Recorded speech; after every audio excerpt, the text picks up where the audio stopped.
दुआओं के बाद आते हैं कि बेटियां नसीब से तो बेटे दुआओं के बाद आते हैं। अजी हम लड़के हैं जनाब, कुछ जिम्मेदारियों के साथ आते हैं। आधी उम्र जिम्मेदारियों को समझने में निकल जाती है तो आधी उसे निभाने में पूरा बचपन किताबों में गुजरता है तो जवानी कमाने में।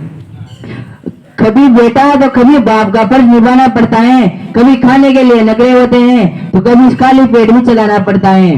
कभी माँ की गोद में सोते हैं तो कभी जिम्मेदारियों की बोझ में, कभी सुकून की खोज में होते हैं तो कभी नौकरी की तलाश में। हम ये जो जिम्मेदारियों का बोझ है ये बुढ़ापे में भी कम नहीं होता। अजी कौन कहता है जनाब हम लड़कों की जिंदगी में कोई गम नहीं होता। दिल टूट जाए हमारा फिर भी चलाना पड़ता है, दिल टूट जाए हमारा फिर भी चलाना पड़ता है। हम छुप छुप कर रहते हैं, सभी से आंसू छुपाना पड़ता है। जिम्मेदारियों के पीछे हमारा इश्क भी मुकम्मल नहीं होता।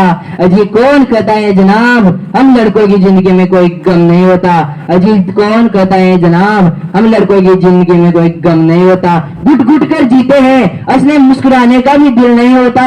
घुट घुट कर जीते हैं असली मुस्कुराने का भी दिल नहीं होता।